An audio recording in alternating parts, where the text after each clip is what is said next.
Bienvenue dans Puissants livres oubliés, la chaîne qui redonne vie aux œuvres anciennes, capable de transformer ton caractère et ta destinée. Aujourd'hui, nous explorons l'économie de Samuel Smiles, un ouvrage profond et intemporel qui ne parle pas seulement d'argent, mais de discipline, de responsabilité et de force intérieure. Smile nous enseigne que la véritable prospérité commence par la maîtrise de soi.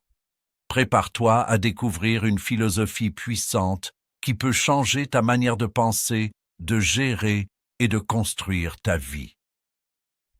Introduction. Lorsqu'on entend le mot « économie », on pense immédiatement à l'argent, au marché, au gouvernement ou aux chiffres complexes. Pourtant, dans l'économie, Samuel Smiles ne parle pas d'abord de finances nationales, mais de discipline personnelle.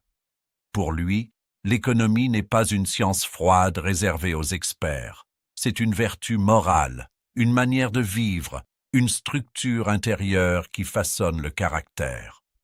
Avant de transformer une nation, il faut transformer l'individu.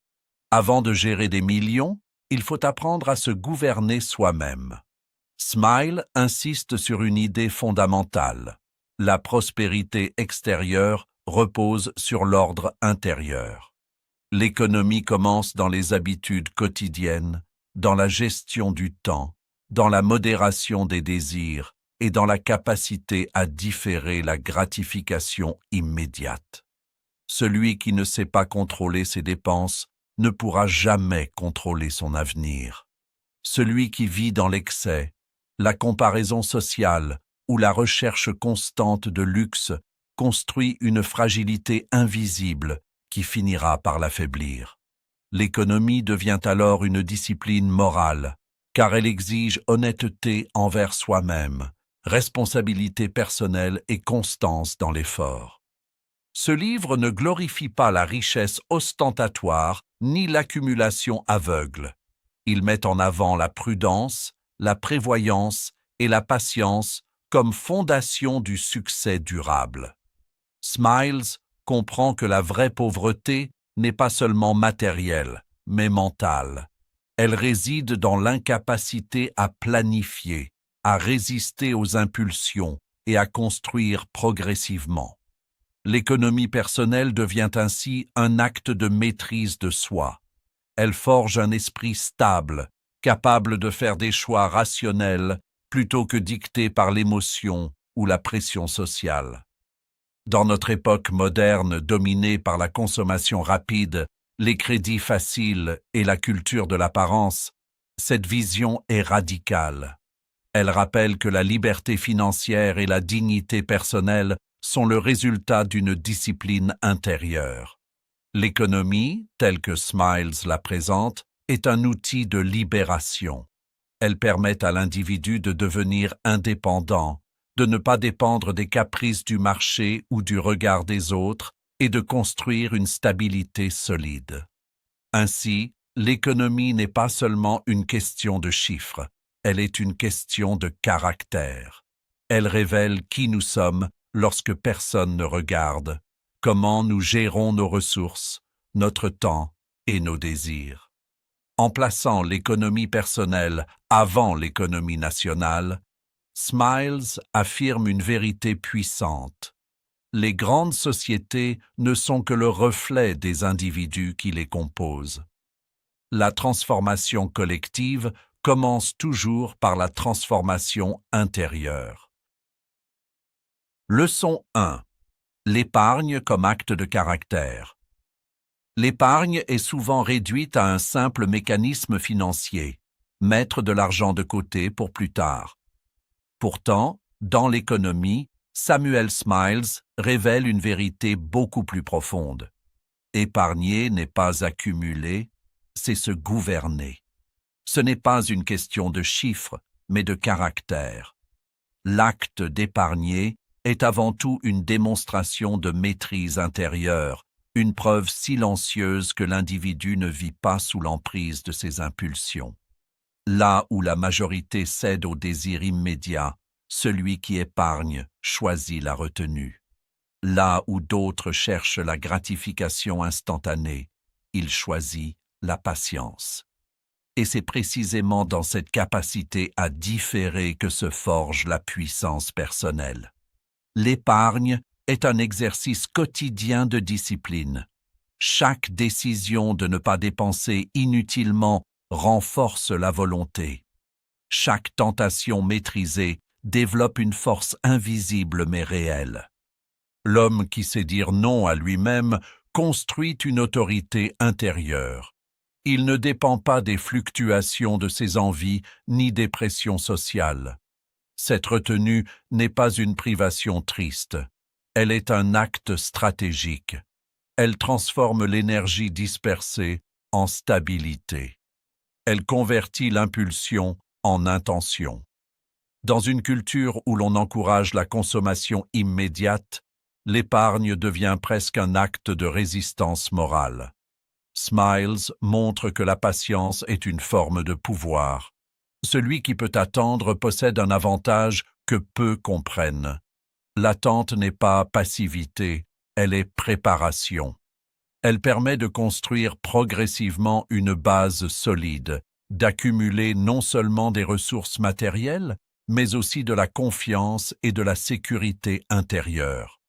L'individu patient ne tremble pas devant l'imprévu. Il a appris à anticiper, à prévoir, à structurer sa vie autour de principes plutôt que de réactions. Cette stabilité devient un pilier de liberté. L'épargne forge également la responsabilité. Elle exige de regarder sa réalité en face, d'analyser ses dépenses, de reconnaître ses faiblesses et de corriger ses habitudes. C'est un miroir du caractère.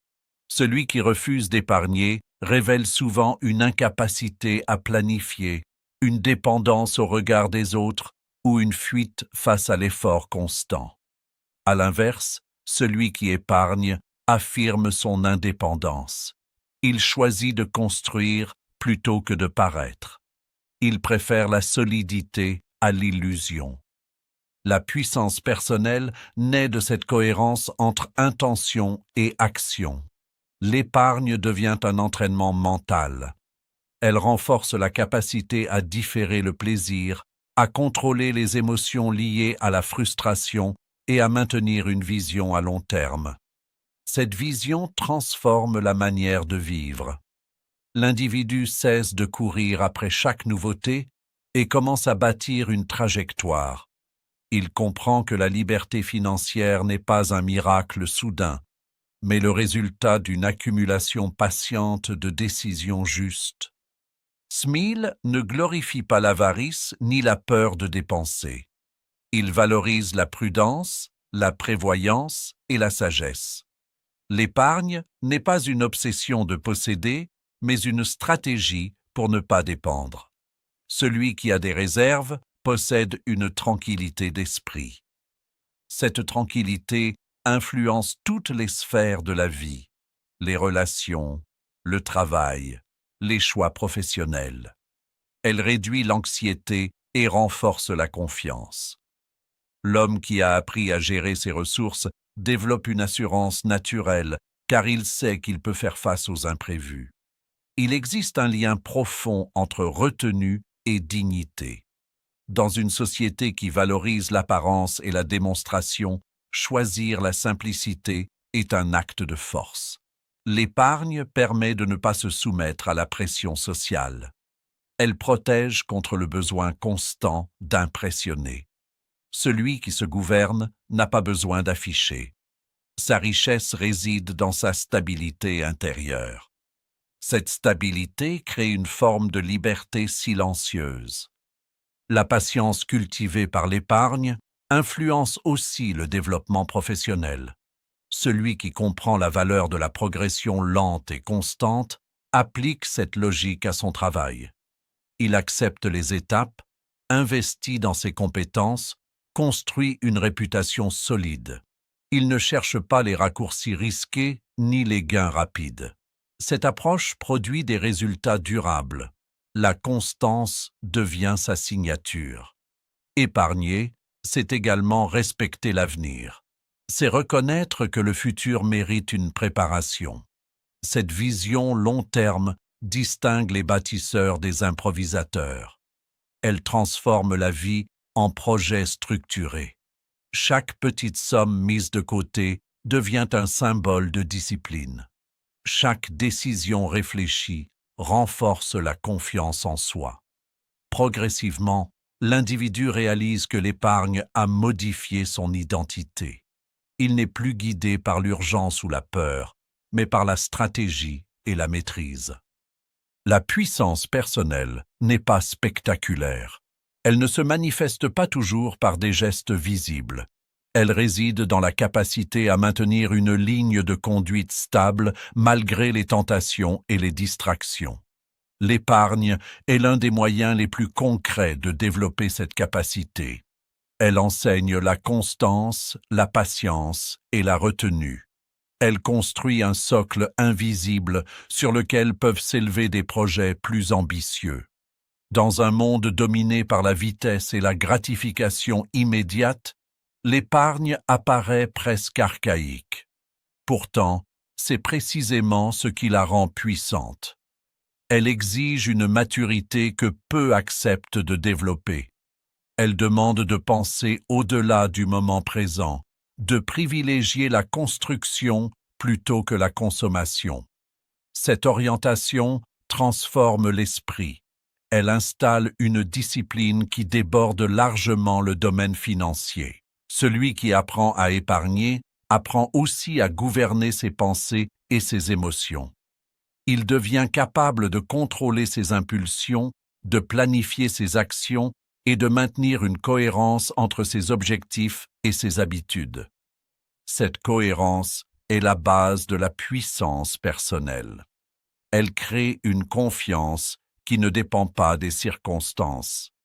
Elle établit une autonomie qui protège contre les crises et les pressions extérieures. En définitive, l'épargne est un acte de caractère parce qu'elle révèle la qualité intérieure de l'individu. Elle montre sa capacité à se discipliner, à anticiper et à construire. Elle est un entraînement quotidien à la souveraineté personnelle. Loin d'être un simple outil financier, elle devient une école de maîtrise de soi. Celui qui comprend cette vérité transforme chaque décision économique en occasion de renforcer son caractère. Et c'est ainsi que la retenue, la patience et la discipline deviennent les fondations d'une puissance durable, silencieuse et profondément ancrée. Leçon 2. La frugalité comme liberté stratégique. La frugalité est souvent mal comprise. Beaucoup l'associent immédiatement à la privation, au manque, voire à la pauvreté. Pourtant, dans l'économie, Samuel Smiles montre qu'elle relève d'un tout autre registre, celui du choix conscient et de la maîtrise intérieure. La pauvreté est une contrainte subie, une absence de moyens qui limite les possibilités. La simplicité volontaire, au contraire, est une décision. Elle naît d'une volonté de ne pas être dominée par le superflu. Elle est un acte stratégique. Elle consiste à réduire l'inutile pour renforcer l'essentiel. Là où la pauvreté enferme, la frugalité libère. Là où le manque contraint, la simplicité volontaire organise. La frugalité devient ainsi un instrument d'indépendance mentale. Celui qui choisit de vivre simplement n'est pas prisonnier des standards sociaux. Il ne mesure pas sa valeur à la taille de ses dépenses ni à l'ostentation de ses acquisitions. Il comprend que la dépendance naît souvent du désir d'impressionner. En réduisant ses besoins artificiels, il diminue la pression extérieure. Cette réduction n'est pas une fuite, mais une clarification. Elle permet de distinguer ce qui est nécessaire de ce qui est décoratif, ce qui nourrit de ce qui distrait. Dans une société fondée sur la stimulation permanente du désir, la frugalité apparaît presque comme une provocation. Les messages publicitaires encourage l'achat immédiat, la nouveauté constante, la comparaison permanente. La simplicité volontaire, elle, refuse cette logique. Elle invite à ralentir, à réfléchir, à évaluer. Elle transforme chaque décision de consommation en acte conscient. Cette conscience devient une force. Elle protège contre l'impulsion. Elle réduit la vulnérabilité face aux influences extérieures. La pauvreté, en revanche, prive de choix. Elle impose des limites matérielles qui ne sont pas toujours liées à la volonté. Elle peut engendrer frustration, insécurité et dépendance. La frugalité, elle, naît d'une capacité à choisir. Elle suppose que l'individu pourrait dépenser davantage, mais qu'il décide de ne pas le faire sans raison valable. Cette nuance est essentielle. L'un subit, l'autre décide. Cette capacité de décision renforce la dignité. Elle installe un sentiment de contrôle sur sa propre vie. La liberté stratégique dont parle Smiles repose sur cette idée. Moins on dépend du superflu, plus on élargit son champ d'action. Chaque besoin artificiel crée une forme de dépendance. Chaque désir incontrôlé génère une obligation supplémentaire. En réduisant ses besoins, l'individu allège son existence. Il diminue la pression financière, mais aussi la pression psychologique. Il n'a plus à courir constamment pour maintenir un niveau d'apparence. Il peut orienter son énergie vers des projets durables. La frugalité n'est pas synonyme d'austérité rigide. Elle ne consiste pas à refuser tout plaisir ni à vivre dans une tension permanente. Elle consiste à hiérarchiser. Elle reconnaît que certains plaisirs méritent d'être cultivés, mais elle rejette l'accumulation compulsive. Elle remplace la quantité par la qualité. Elle privilégie l'usage réfléchi plutôt que l'abondance désordonnée. Cette approche développe un esprit analytique. Elle pousse à se demander « Pourquoi ai-je besoin de cela ? Qu'est-ce que cela m'apporte réellement ?» Cette interrogation répétée construit une indépendance mentale. L'individu cesse de réagir automatiquement aux sollicitations. Il devient capable de résister à l'effet de mode. Il comprend que beaucoup de désirs sont fabriqués. Cette compréhension transforme son rapport au monde. Il ne se définit plus par la possession, mais par la cohérence entre ses valeurs et ses choix. Cette cohérence crée une stabilité intérieure. La frugalité agit également sur la relation au travail. Celui qui réduit volontairement ses besoins n'est pas contraint d'accepter n'importe quelle situation par peur du manque. Il peut choisir avec plus de liberté. Il peut refuser ce qui compromet son intégrité. Cette capacité de refus est un signe de puissance. Elle montre que l'individu n'est pas entièrement gouverné par ses dépenses. Il peut se permettre de réfléchir, de planifier, d'attendre une opportunité plus alignée avec ses principes. La simplicité volontaire renforce aussi la créativité. En limitant les ressources disponibles, elle stimule l'ingéniosité. Elle encourage à optimiser, à réparer, à transformer. Elle développe une intelligence pratique. Cette intelligence dépasse le domaine matériel. Elle influence la manière de résoudre les problèmes, d'organiser son temps, de structurer ses projets. Elle apprend à faire plus avec moins, à maximiser l'efficacité sans gaspillage. La pauvreté peut parfois briser la confiance. La frugalité, au contraire, la construit. Elle montre que l'on peut se satisfaire de peu sans se sentir diminué. Elle enseigne que la richesse véritable réside dans la capacité à se suffire à soi-même. Cette autosuffisance relative réduit la peur de perdre. Moins on dépend d'un certain niveau de consommation, moins on redoute les fluctuations économiques. Cette sécurité intérieure renforce la résilience. Il existe également une dimension morale. La frugalité implique le respect des ressources, la conscience de leur valeur. Elle encourage une gestion responsable. Elle évite le gaspillage. Elle favorise une relation plus saine avec l'argent, non comme objet de prestige, mais comme outil. Cette vision transforme la manière de percevoir la prospérité. La réussite ne se mesure plus par l'accumulation visible, mais par la stabilité invisible. La liberté stratégique repose sur une logique simple. Chaque réduction volontaire de dépendance élargit l'autonomie. Moins de dettes, moins de besoins artificiels, moins de comparaisons. Plus de clarté, plus de choix, plus de tranquillité. Cette dynamique produit un cercle vertueux. La tranquillité renforce la réflexion améliore les décisions consolident la liberté. La frugalité influence également les relations sociales. Celui qui ne cherche pas à impressionner par la consommation attire des liens plus authentiques.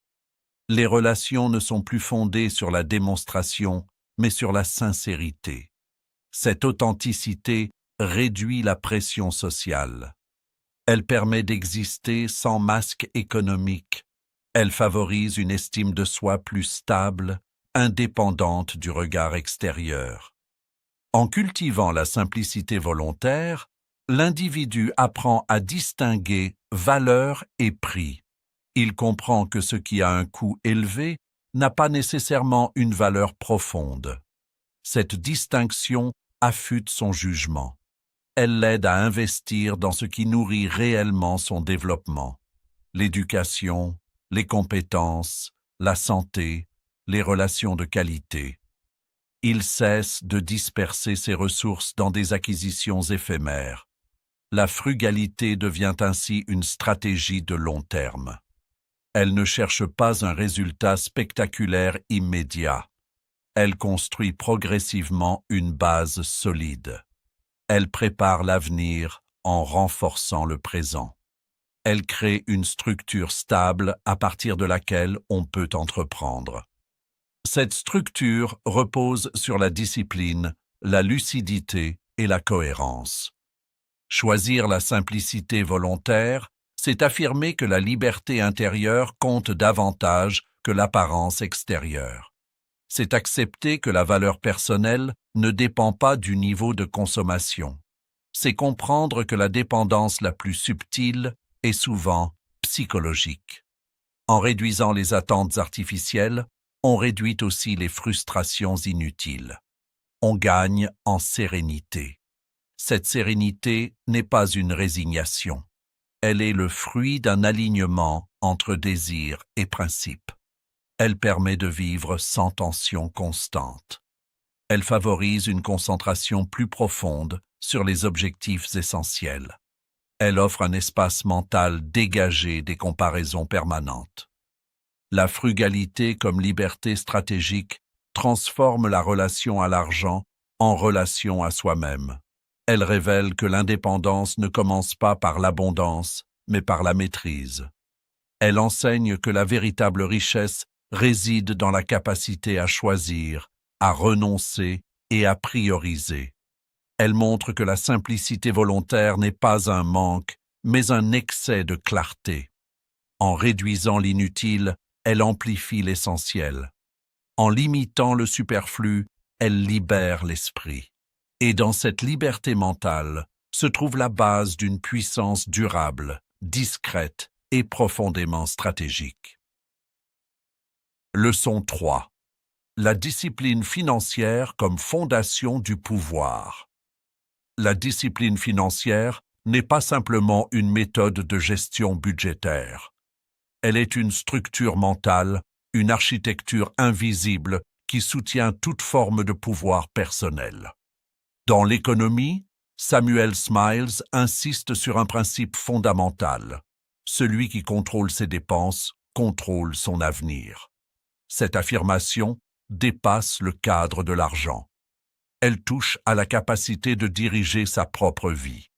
car derrière chaque dépense se cache une décision, et derrière chaque décision se révèle un niveau de maîtrise. Celui qui laisse ses dépenses dériver laisse aussi son destin être influencé par l'imprévu, la pression sociale et l'impulsion. Celui qui les encadre construit une trajectoire consciente.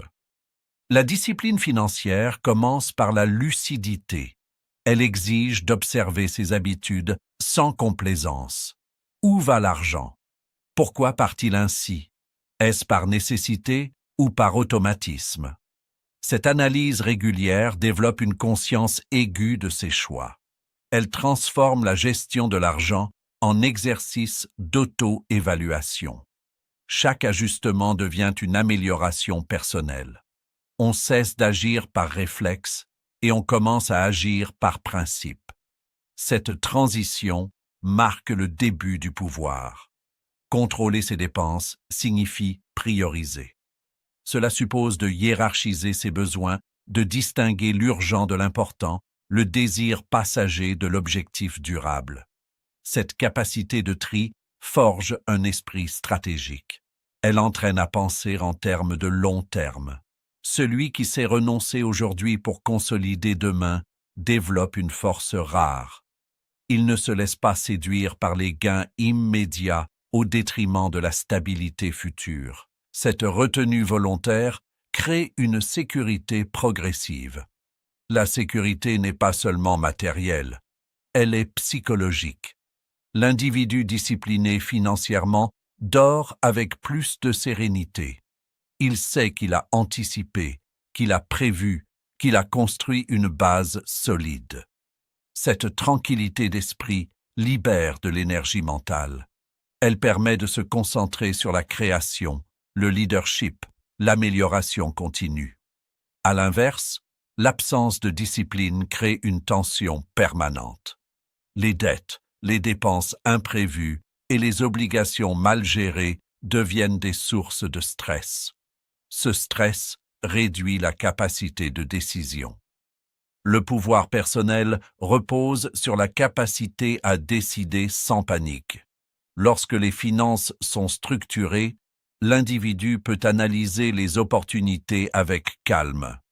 Il peut accepter un projet ambitieux sans craindre l'effondrement immédiat. Il peut investir dans sa formation, développer une compétence, lancer une initiative. La discipline financière devient alors un tremplin. Elle offre la liberté d'agir avec réflexion plutôt que sous la contrainte. Il existe un lien direct entre leadership personnel et gestion des ressources. Un leader commence par se gouverner lui-même. S'il ne peut pas gérer son propre budget, comment pourrait-il inspirer confiance dans la gestion d'un projet ou d'une équipe? La crédibilité repose sur la cohérence. Celui qui maîtrise ses dépenses démontre qu'il sait organiser, planifier et prévoir. Ces qualités sont au cœur du leadership. Elles montrent une capacité à structurer l'avenir plutôt qu'à subir le présent. La discipline financière développe aussi la constance. Elle exige des décisions répétées, parfois discrètes, souvent invisibles. Elle ne repose pas sur un geste spectaculaire, mais sur une accumulation d'actions cohérentes. Cette constance est le fondement du pouvoir durable. Elle crée une réputation de fiabilité. Elle montre que l'on n'est pas gouverné par l'humeur du moment. Cette stabilité attire la confiance des autres. Celui qui contrôle ses dépenses apprend également à contrôler ses émotions. L'achat impulsif est souvent lié à une réaction émotionnelle, stress, frustration, besoin de reconnaissance. En résistant à ces impulsions, on renforce la maîtrise émotionnelle. Cette maîtrise dépasse le domaine financier. Elle influence les relations, la communication et la prise de décision.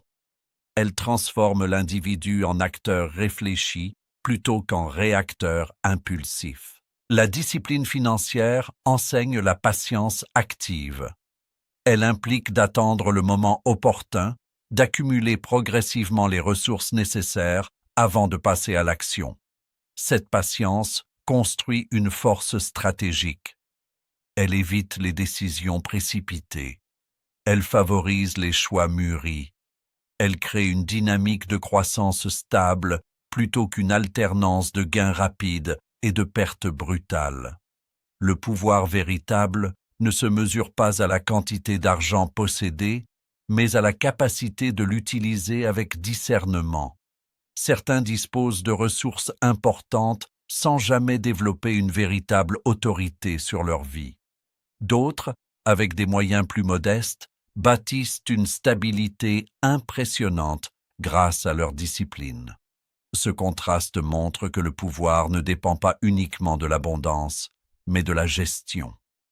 La gestion disciplinée crée une marge de manœuvre. Cette marge représente la possibilité de choisir. Elle permet de refuser une situation injuste, de quitter un environnement toxique, de prendre un risque calculé.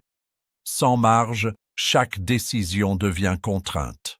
Avec une marge, chaque décision devient stratégique. Cette différence transforme radicalement la trajectoire d'une vie. Le leadership personnel exige également l'exemple. On ne peut pas exiger des autres rigueur et responsabilité si l'on vit soi-même dans le désordre financier. La cohérence entre discours et pratique est essentielle. La discipline financière aligne les paroles et les actes. Elle donne du poids aux conseils. Elle renforce l'autorité morale. Contrôler ses dépenses, c'est aussi protéger son avenir contre l'incertitude. Les crises économiques, les imprévus professionnels ou personnels font partie de la réalité. Celui qui a structuré ses finances traverse ces périodes avec plus de stabilité. Il ne s'effondre pas au premier choc. Cette résilience inspire respect et confiance. Elle montre que le pouvoir repose sur la préparation. La discipline financière développe enfin une vision. Elle oblige à définir des objectifs clairs. Pourquoi épargner? Pourquoi investir? Pourquoi réduire certaines dépenses? Cette clarification donne un sens aux efforts. Elle transforme la contrainte apparente en stratégie consciente. Elle installe une dynamique orientée vers la construction plutôt que vers la réaction. Le pouvoir personnel n'est pas une domination extérieure. Il est une souveraineté intérieure. Il commence par la capacité à gouverner ses propres ressources. L'argent devient alors un outil, non un maître. La discipline financière fonde cette relation équilibrée. Elle empêche l'excès, limite la dépendance et renforce la liberté.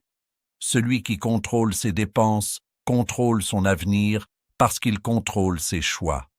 Chaque dépense évitée, chaque investissement réfléchi, chaque décision planifiée construit un futur plus stable. Cette accumulation de décisions cohérentes crée une trajectoire ascendante. Elle transforme l'incertitude en opportunité.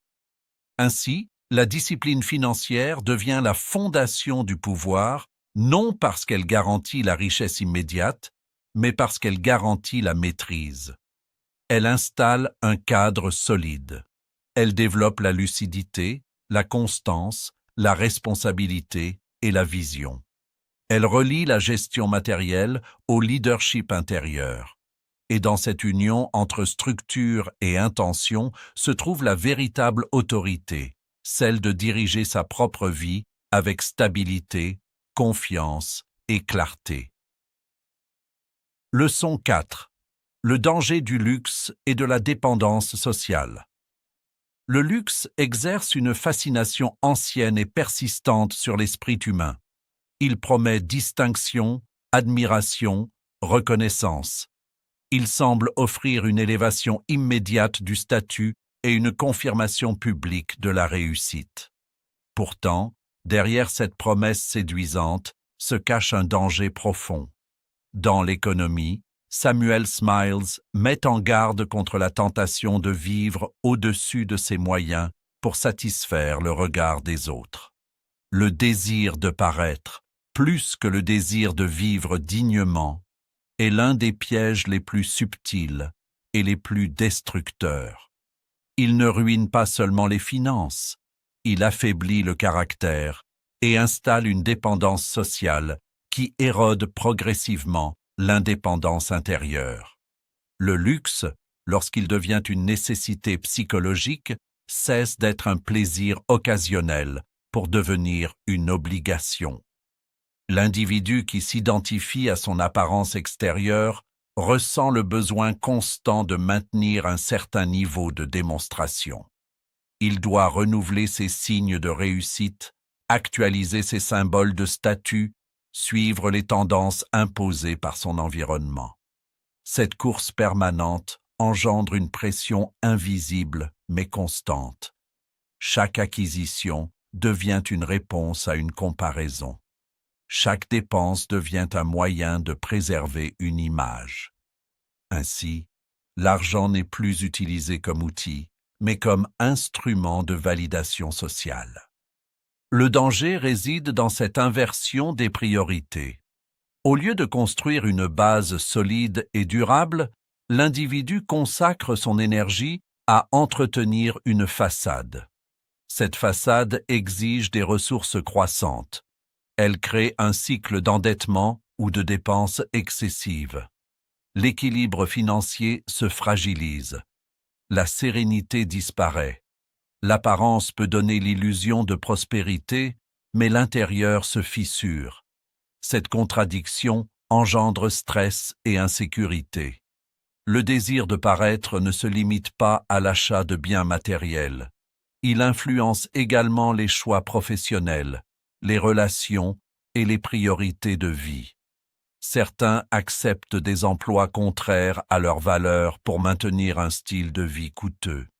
D'autres entretiennent des relations superficielles afin de rester dans des cercles sociaux valorisants. La dépendance sociale devient un système de contraintes invisibles. On agit non plus selon ses convictions, mais selon les attentes perçues. La culture moderne amplifie ce phénomène. Les réseaux sociaux ont transformé la démonstration en pratique quotidienne. Chaque image partagée, chaque objet exposé, chaque voyage publié devient une déclaration publique. La comparaison est instantanée et permanente. On ne se mesure plus seulement à son voisin, mais à des milliers de profils soigneusement mis en scène. Cette exposition constante intensifie la pression de paraître. Elle crée une compétition silencieuse où l'image prévaut sur la substance. Dans cet environnement, le luxe n'est plus exceptionnel, il est normalisé. Ce qui était autrefois rare devient une référence. Le standard s'élève artificiellement. L'individu ordinaire se sent en retard s'il ne correspond pas à ses représentations. Il peut alors céder à la tentation d'imiter, quitte à sacrifier sa stabilité financière. Cette imitation est coûteuse. Elle exige des dépenses répétées pour rester visible et pertinent dans l'espace numérique. La consommation ostentatoire repose sur une logique fragile. La valeur personnelle serait proportionnelle aux biens affichés. Pourtant, cette équation est instable. Elle dépend du regard changeant des autres. Elle place l'estime de soi dans un terrain extérieur, imprévisible.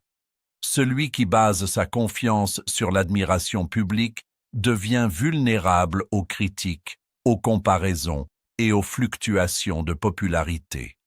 Son équilibre intérieur dépend d'approbations variables. Le luxe peut devenir une prison dorée. Plus le niveau de dépense augmente, plus la marge de manœuvre diminue. Les obligations financières s'accumulent. Les choix se restreignent. La liberté se réduit. L'individu qui cherche à paraître libre et prospère peut en réalité devenir captif de son propre style de vie. Il doit maintenir le rythme, préserver l'image, éviter toute baisse visible de statut. Cette tension permanente épuise. À l'inverse, la simplicité et la sobriété offrent une solidité discrète. Celui qui ne cherche pas constamment à impressionner conserve une autonomie plus grande. Il peut ajuster ses dépenses sans honte. Il peut évoluer sans craindre le jugement. Il possède une base plus stable pour construire son avenir. Cette stabilité n'attire pas toujours les regards, mais elle protège contre les chocs. La dépendance sociale est particulièrement dangereuse parce qu'elle est subtile. Elle se présente comme un désir légitime d'appartenance. Il est naturel de vouloir être accepté et respecté. Cependant, lorsque ce désir devient prioritaire au point de dicter les choix financiers, il altère la liberté. On commence à consommer pour être vu, à dépenser pour être validé, à s'endetter pour rester intégré. Cette spirale peut être lente mais destructrice. Le luxe n'est pas en soi immoral. Il peut être le fruit d'un travail honnête et d'une prospérité stable. Le danger apparaît lorsque le luxe devient un objectif en soi, détaché de la prudence et de la cohérence. Lorsque la recherche du prestige supplante la recherche de solidité, le risque augmente. On privilégie l'effet immédiat au détriment de la construction durable. La culture contemporaine valorise la visibilité. Elle récompense l'exposition. Cette dynamique peut encourager une inflation artificielle du style de vie. On investit davantage dans ce qui se voit que dans ce qui construit réellement l'avenir. Les formations, les économies, les investissements invisibles semblent moins attrayants que les objets spectaculaires. Pourtant, ce sont ces éléments discrets qui renforcent la stabilité. Le désir de paraître ruine les individus parce qu'il transforme l'argent en langage de reconnaissance. Chaque dépense devient un message adressé au monde. Cette logique détourne les ressources de leur fonction première.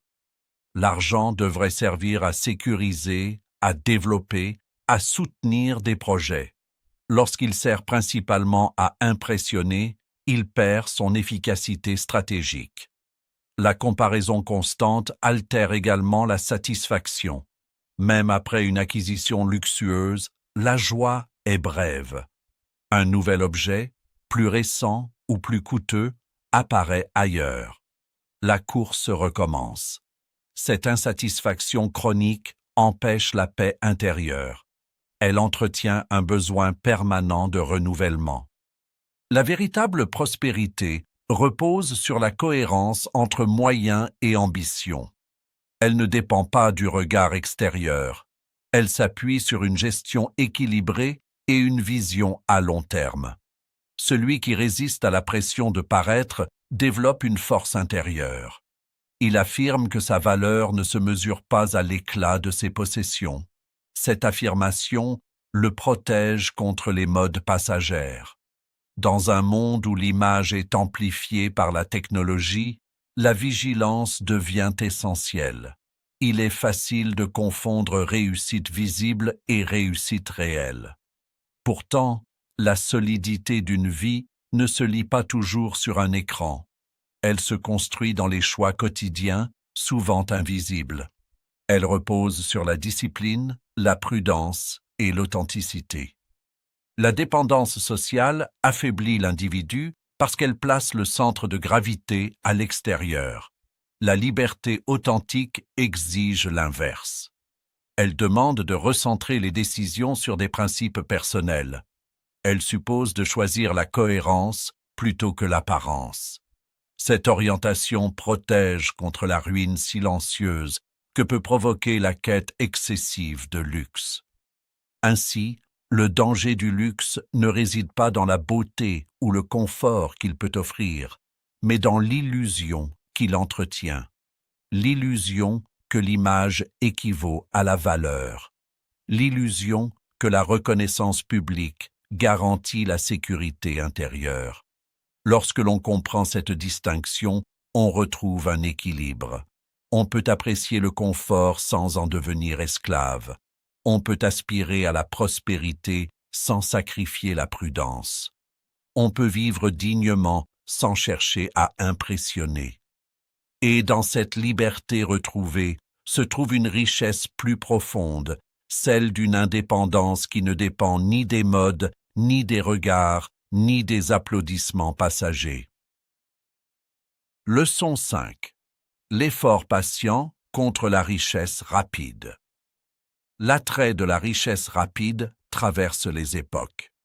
À chaque génération, des promesses émergent, promettant des gains spectaculaires en un temps record, des raccourcis vers la prospérité, des formules magiques qui semblent contourner l'effort long et silencieux. Pourtant, dans l'économie, Samuel Smiles oppose à cette tentation une vision ferme et structurée. La véritable solidité ne naît pas de l'accélération artificielle, mais de l'accumulation patiente. Il ne s'agit pas simplement d'une question d'argent, mais d'un principe moral et stratégique. L'effort patient construit le caractère, tandis que la recherche obsessionnelle de richesse rapide fragilise la stabilité intérieure. La mentalité spéculative repose sur l'illusion que l'on peut obtenir un résultat disproportionné sans effort proportionné. Elle attire par son intensité émotionnelle. Elle promet l'ascension fulgurante, la transformation immédiate, le passage brutal de l'ordinaire à l'extraordinaire. Cette perspective séduit particulièrement dans des contextes où la comparaison sociale est forte et où la pression de réussite est élevée. On veut aller vite, dépasser, impressionner.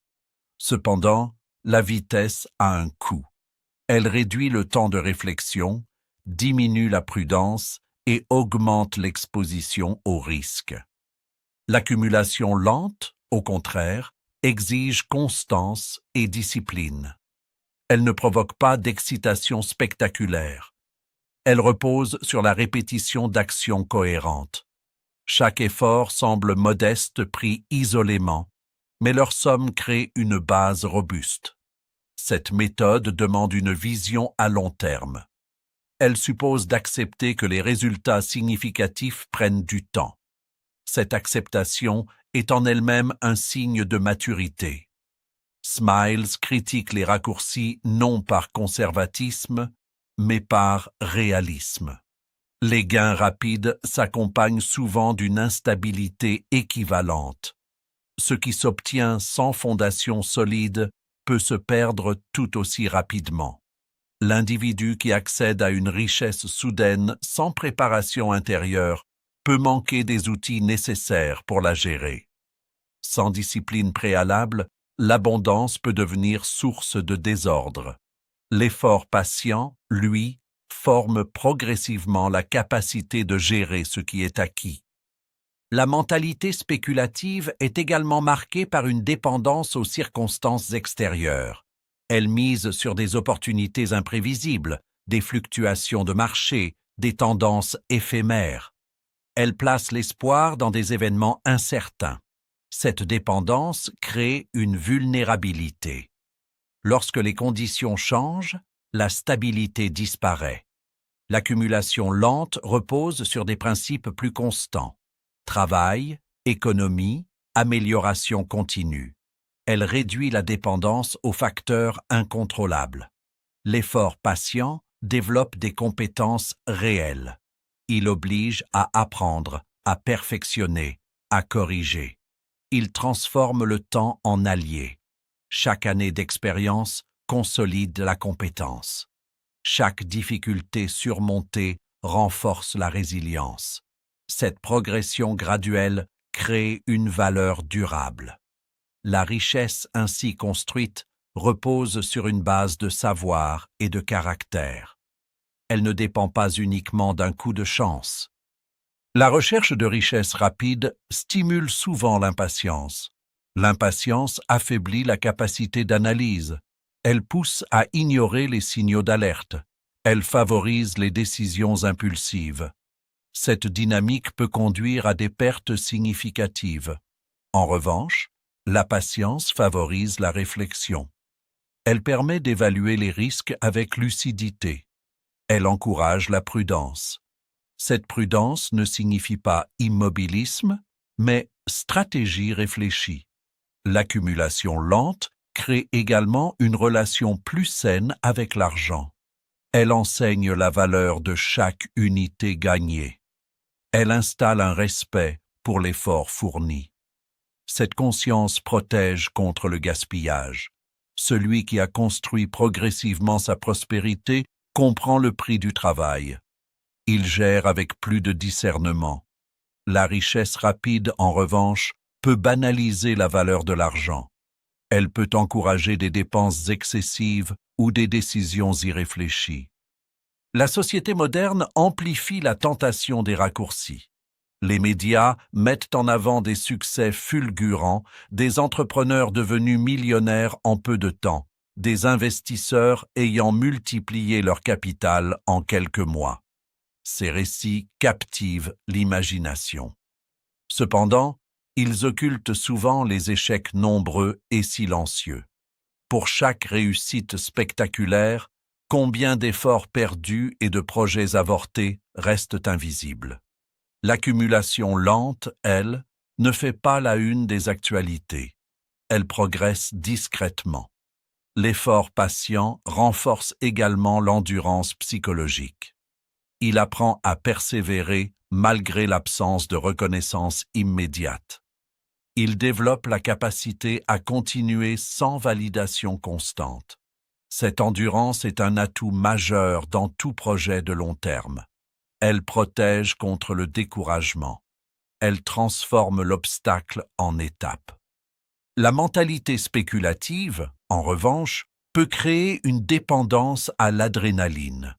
Les fluctuations rapides, les gains soudains et les pertes abruptes produisent une intensité émotionnelle.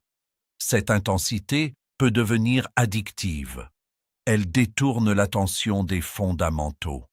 Elle remplace la stratégie par l'excitation. Cette dynamique fragilise la stabilité mentale et financière. Une école d'humilité. Elle rappelle que la croissance réelle suit souvent une courbe progressive. Elle enseigne que la solidité demande du temps. Cette humilité protège contre l'arrogance. Elle encourage l'apprentissage continu. Elle favorise une vision réaliste des possibilités et des limites. Smile valorise l'effort constant parce qu'il façonne l'individu autant que ses résultats. Le processus importe autant que le produit. La discipline quotidienne, la régularité des économies, la persévérance dans le travail créent une transformation intérieure. Cette transformation renforce la confiance. Elle repose sur des faits tangibles, sur des progrès mesurables. Elle n'est pas fondée sur l'espoir d'un événement exceptionnel. L'opposition entre accumulation lente et mentalité spéculative reflète deux philosophies de vie. L'une privilégie la construction méthodique. L'autre recherche l'accélération imprévisible. La première accepte la durée comme condition de stabilité. La seconde cherche à comprimer le temps. Cette compression peut produire des résultats, mais elle augmente la fragilité.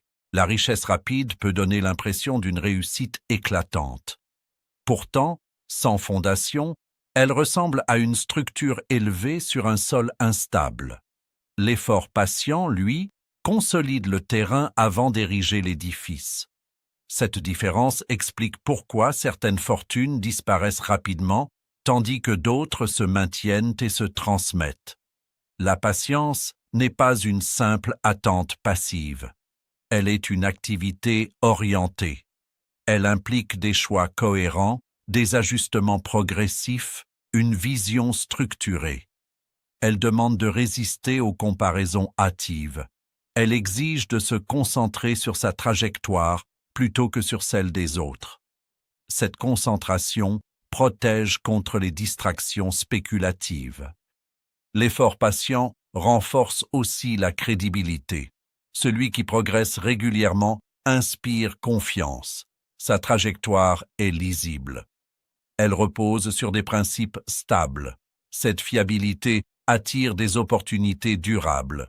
La spéculation excessive peut, au contraire, créer une réputation d'instabilité.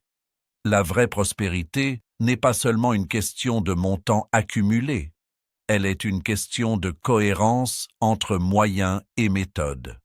Elle repose sur une harmonie entre ambition et discipline. L'accumulation lente incarne cette harmonie.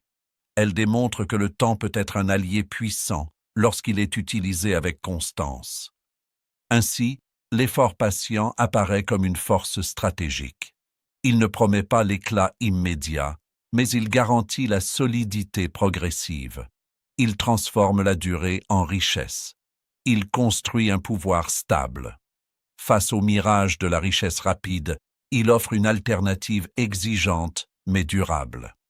Il rappelle que la prospérité véritable se bâtit sur des fondations invisibles, faites de travail, de discipline et de persévérance, plutôt que sur des éclairs spectaculaires voués à s'éteindre aussi vite qu'ils sont apparus. Leçon 6. L'économie du temps, la vraie richesse. Le temps est la ressource la plus démocratique et la plus inégale à la fois. Chaque individu reçoit le même nombre d'heures par jour, mais tous ne les transforment pas avec la même efficacité. Dans l'économie, Samuel Smiles insiste sur une idée fondamentale. La véritable richesse ne se mesure pas uniquement en argent accumulé, mais en temps utilisé avec sagesse. L'argent perdu peut être regagné. Le temps perdu ne revient jamais. Cette réalité confère au temps une valeur supérieure à toute monnaie. Gaspiller son temps est souvent plus grave que gaspiller son argent, car le temps est la matière première de toute création, de toute progression et de toute transformation personnelle. L'économie du temps commence par une prise de conscience. Beaucoup considèrent leur journée comme une succession d'obligations inévitables et d'interruptions imprévues. Ils subissent leur emploi du temps au lieu de le gouverner. Pourtant, chaque minute représente une possibilité. Apprendre, planifier, améliorer, construire. L'individu qui comprend cette valeur cesse de traiter le temps comme une ressource infinie. Il adopte une posture active. Il devient gestionnaire de ses heures comme il serait gestionnaire d'un capital précieux. Le gaspillage du temps est souvent invisible. Il ne se manifeste pas toujours par l'inaction totale, mais par la dispersion. Les distractions répétées, les engagements mal choisis, les conversations stériles, la navigation sans objectif dans les flux numériques fragmentent l'attention. Cette fragmentation réduit la profondeur du travail et la qualité de la réflexion. Une heure morcelée en interruptions constantes ne produit pas la même valeur qu'une heure concentrée. La maîtrise du temps est donc inséparable de la maîtrise mentale. La productivité véritable ne consiste pas à remplir chaque instant d'activité, mais à orienter son énergie vers ce qui compte réellement. Cela suppose de distinguer l'urgent de l'essentiel. Beaucoup passent leur journée à éteindre des incendies mineurs tout en négligeant les projets structurants. Cette inversion des priorités entraîne une sensation permanente d'agitation sans progrès réel. L'économie du temps exige au contraire une hiérarchisation claire. Elle implique de réserver les meilleures heures aux tâches qui façonnent l'avenir. Le lien entre temps et richesse est profond. Chaque compétence acquise, chaque relation construite, chaque projet mené à bien résulte d'un investissement temporel. L'argent peut accélérer certains processus, mais il ne peut remplacer la maturation nécessaire à la maîtrise. Celui qui investit régulièrement du temps dans son développement crée une richesse cumulative. Les connaissances s'additionnent, les expériences se renforcent, la confiance grandit. Cette accumulation invisible devient un capital intellectuel et moral. Le gaspillage du temps peut être plus destructeur que la perte financière parce qu'il affecte directement le potentiel. Une somme d'argent perdue peut être compensée par un travail futur. Une année de dispersion, en revanche, peut retarder considérablement une trajectoire. Le temps mal utilisé ralentit l'apprentissage, affaiblit la discipline et érode la motivation. Il crée une distance entre les ambitions et la réalité. La maîtrise mentale est la clé de cette économie. Sans contrôle de l'attention, le temps se dissout dans la distraction. L'esprit humain est naturellement attiré par la nouveauté et la stimulation rapide. Les environnements numériques exploitent cette tendance. Les notifications, les contenus courts et les sollicitations constantes fragmentent la concentration. Celui qui souhaite préserver son temps doit développer une capacité de résistance. Il doit choisir consciemment où diriger son attention. Cette discipline ne se limite pas à éviter les distractions. Elle implique également de planifier avec intention.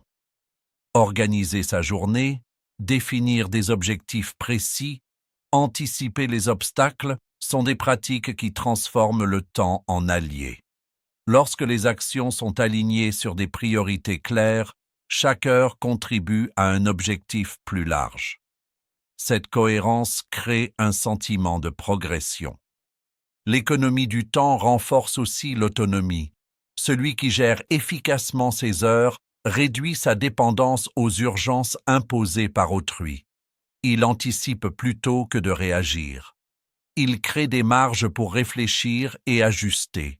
Cette marge temporelle offre une liberté précieuse. Elle permet de prendre des décisions sans précipitation. Elle favorise la qualité plutôt que la quantité. Il existe également un lien entre respect du temps et respect de soi. Considérer son temps comme précieux signifie reconnaître sa propre valeur. Cela implique de ne pas le dilapider dans des activités contraires à ses objectifs. Cela suppose de savoir dire non à certaines sollicitations. Cette capacité à protéger son temps est un acte de leadership personnel. Elle montre que l'on gouverne sa vie au lieu de la subir. La productivité profonde exige des périodes de concentration intense.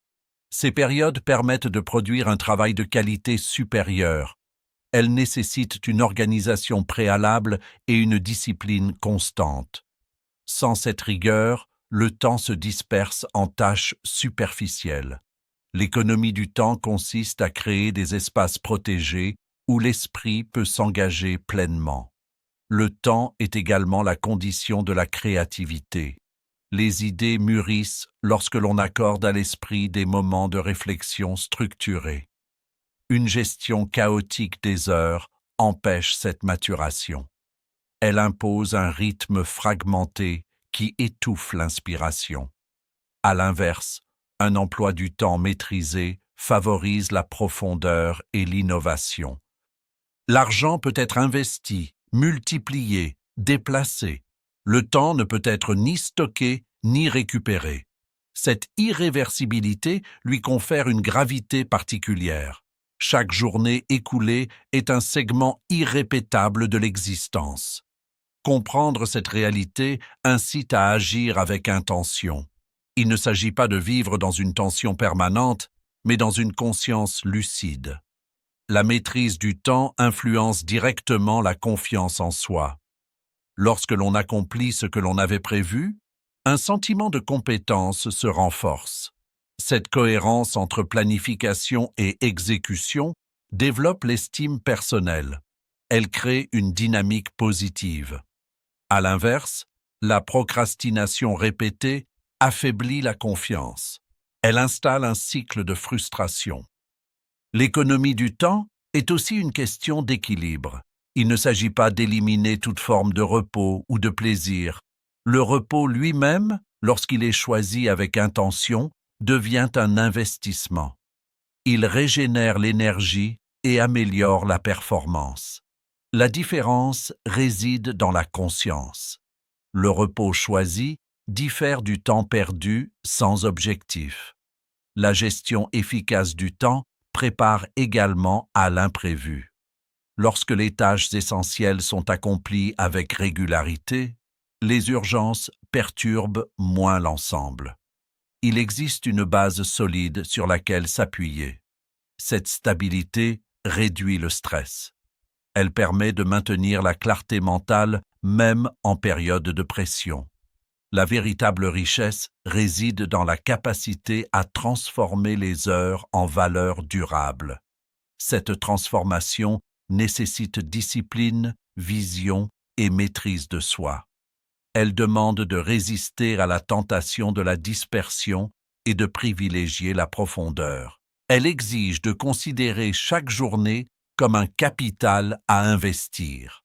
Ainsi, l'économie du temps dépasse la simple organisation pratique. Elle devient une philosophie de vie. Elle affirme que la ressource la plus précieuse n'est pas l'argent accumulé, mais la manière dont les heures sont employées. Elle relie productivité et maîtrise mentale.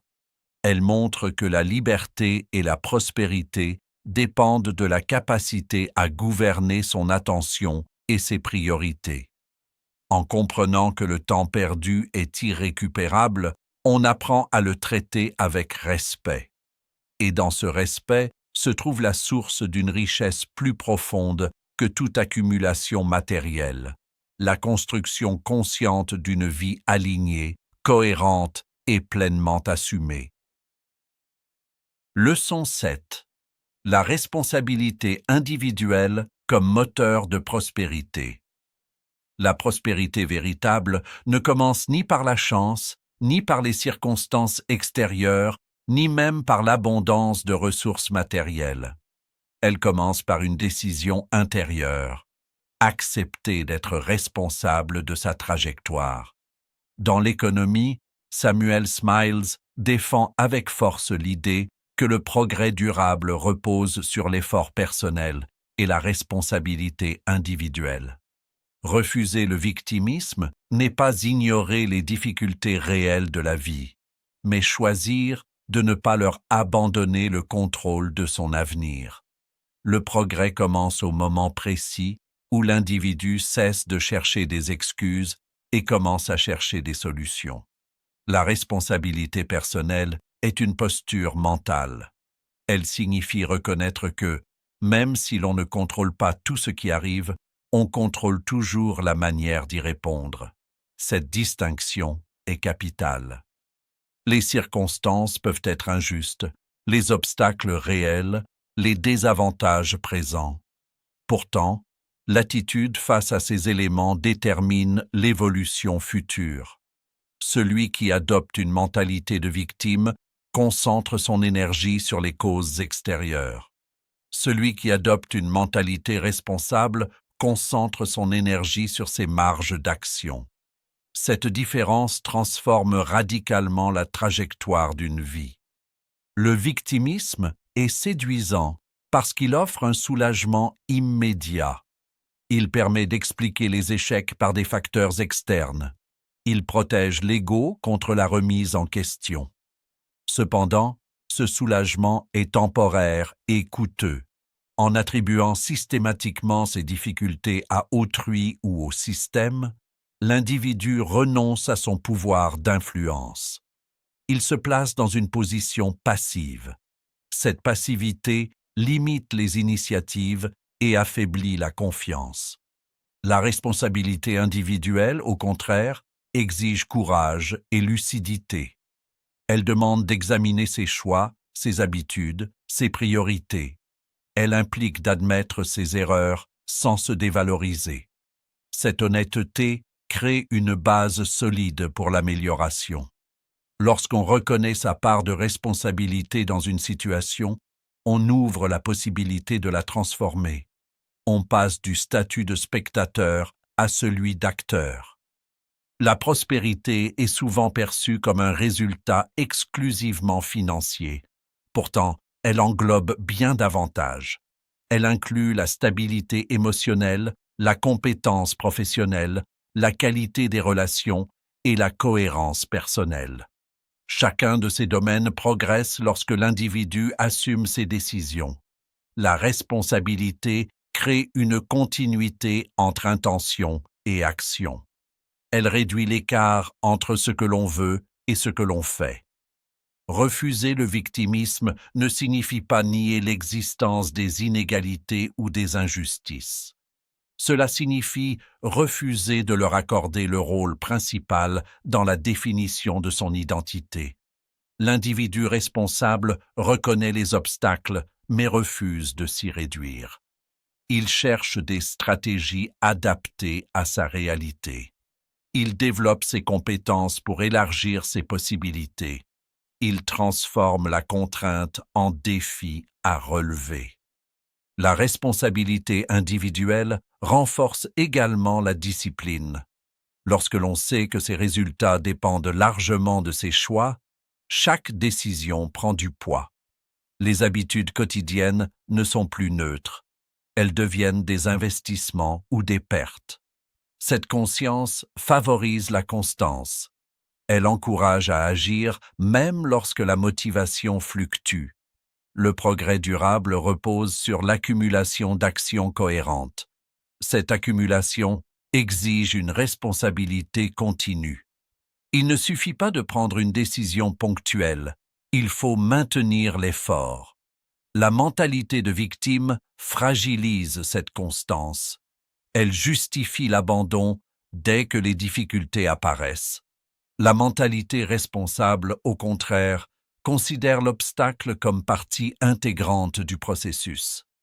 La confiance en soi découle en grande partie de la responsabilité assumée. Lorsque l'on agit, que l'on corrige et que l'on progresse, un sentiment de compétence se développe. Cette confiance n'est pas fondée sur l'illusion, mais sur l'expérience répétée de l'effort productif. Elle devient un moteur puissant. Elle incite à viser plus haut. La responsabilité personnelle influence aussi les relations. Celui qui assume ses actes inspire davantage de respect. Il ne cherche pas constamment des coupables. Il dialogue, corrige, apprend. Cette attitude crée un climat de confiance. Elle favorise la coopération. Elle renforce le leadership naturel. Le progrès économique, à l'échelle individuelle, repose souvent sur des décisions simples mais répétées. Épargner régulièrement, développer ses compétences, rechercher des opportunités, apprendre de ses erreurs. Chacune de ces actions nécessite une responsabilité assumée. Sans elle, les bonnes intentions restent théoriques. La culture contemporaine peut parfois encourager une externalisation excessive des causes. Les échecs sont attribués aux circonstances, les réussites au hasard favorable. Cette perspective réduit l'incitation à l'effort. Elle entretient l'idée que l'individu est largement impuissant. Or, même dans des environnements complexes, il existe toujours des marges d'amélioration personnelle. Se concentrer sur ces marges crée une dynamique ascendante. La responsabilité individuelle est également un acte de dignité. Elle affirme que l'on possède une capacité d'influence sur sa vie. Elle refuse la résignation. Elle reconnaît les limites sans les absolutiser. Cette posture nourrit la persévérance. Le refus du victimisme protège contre la stagnation. Lorsqu'on cesse d'accuser constamment l'extérieur, on libère de l'énergie pour l'action constructive. Cette énergie peut être investie dans l'apprentissage, l'entrepreneuriat, l'amélioration des habitudes. Elle crée un mouvement. La prospérité durable exige une vision à long terme. Cette vision nécessite des choix alignés.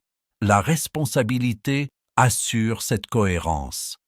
Elle oblige à confronter les écarts entre objectifs et comportements. Elle encourage les ajustements nécessaires. Assumer ses erreurs est l'un des aspects les plus puissants de la responsabilité. L'erreur devient alors une source d'information plutôt qu'un motif de honte. Elle fournit des indications pour progresser. Cette approche transforme l'échec en étape. Elle renforce la résilience. La responsabilité individuelle favorise également l'autonomie. Elle réduit la dépendance excessive aux aides extérieures. Elle incite à développer ses propres ressources. Cette autonomie crée une stabilité. Elle permet de naviguer plus sereinement dans un environnement changeant. Le progrès commence toujours par une décision intérieure. Avant toute amélioration visible, il y a un changement de posture. Cette posture consiste à dire « Je prends en charge ma trajectoire ». Ce choix modifie la perception des défis. Il transforme les obstacles en opportunités d'apprentissage. La prospérité n'est pas un événement soudain. Elle est le résultat d'une accumulation de responsabilités assumées. Chaque jour offre des occasions de choisir la discipline plutôt que la facilité, l'action plutôt que l'excuse. Ces choix répétés façonnent le caractère. Ainsi, la responsabilité individuelle apparaît comme le moteur principal du progrès. Elle ne garantit pas l'absence de difficultés, mais elle garantit la possibilité d'avancer malgré elles. Elle libère l'énergie créatrice. Elle renforce la confiance. Elle transforme la vie en projet conscient plutôt qu'en réaction aux circonstances. En refusant le victimisme et en embrassant la responsabilité, l'individu pose la première pierre d'une prospérité authentique, stable et durable. L'économie, telle que l'expose l'économie, n'est pas seulement une question de finance ou de gestion matérielle. Elle est avant tout une discipline morale, un outil de construction intérieure et de puissance personnelle.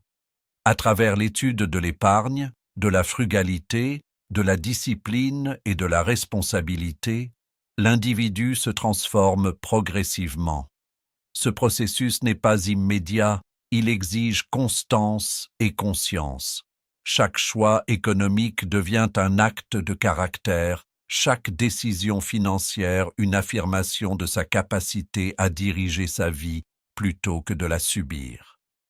Passer de consommateur à constructeur est la première étape de cette transformation. Le consommateur est soumis aux impulsions, aux désirs immédiats et souvent aux influences extérieures, publicité, mode, pression sociale. L'individu qui devient constructeur prend le contrôle de son énergie et de ses ressources. Il planifie, évalue, décide avec clarté. Cette posture change radicalement sa relation à l'argent, mais surtout sa relation à lui-même. Il cesse de vivre de manière réactive et commence à créer consciemment ses conditions de vie. De dépendant à indépendant, la transformation continue. L'indépendance ne se limite pas à l'autonomie financière, elle inclut la stabilité émotionnelle et mentale. L'individu responsable comprend que sa prospérité dépend de ses choix, de son effort et de sa discipline. Il ne se laisse plus piéger par le sentiment de victimisation ou par les excuses faciles. Cette indépendance génère confiance et liberté. La liberté de penser, d'agir, de viser plus haut. Elle permet de naviguer dans un monde complexe avec discernement et assurance. De fragile à stable, l'économie personnelle forge le caractère. La stabilité naît de l'ordre, de la constance et de la maîtrise de soi. Celui qui comprend la valeur du temps, qui pratique la frugalité stratégique et l'effort patient, développe une résilience qui dépasse le domaine matériel. Les crises financières, les obstacles sociaux ou les imprévus ne deviennent plus des menaces paralysantes, mais des défis à surmonter grâce à des principes solides. Cette stabilité intérieure rayonne sur tous les aspects de la vie, relations, carrière, santé mentale, projets créatifs. Au final, l'économie enseignée par Samuel Smiles est bien plus qu'un guide pratique pour gérer argent et ressources. Elle est un chemin vers la grandeur personnelle. Elle révèle que la prospérité durable ne consiste pas à accumuler pour soi-même, mais à développer un cadre de vie cohérent, discipliné et éthique. Les richesses extérieures ne sont que le reflet d'une richesse intérieure construite patiemment par des choix responsables, une maîtrise de soi constante et une vision claire. Le message est clair. Pour atteindre une véritable grandeur personnelle, il faut apprendre à gouverner sa vie avant de gouverner ses possessions. L'économie devient ainsi la fondation de l'autonomie, de la puissance et de la liberté. Ceux qui intègrent ces principes transforment non seulement leur propre existence, mais deviennent également un exemple inspirant pour leur entourage, démontrant que la maîtrise de l'esprit et des ressources conduit à un impact durable et significatif. La transformation est complète lorsque le passage de consommateur à constructeur, de dépendant à indépendant et de fragile à stable se fait pleinement conscient et cohérent. L'économie cesse d'être un simple outil pour devenir un véritable levier de développement personnel, moral et stratégique, établissant les fondations d'une vie de grandeur, de liberté et d'influence positive.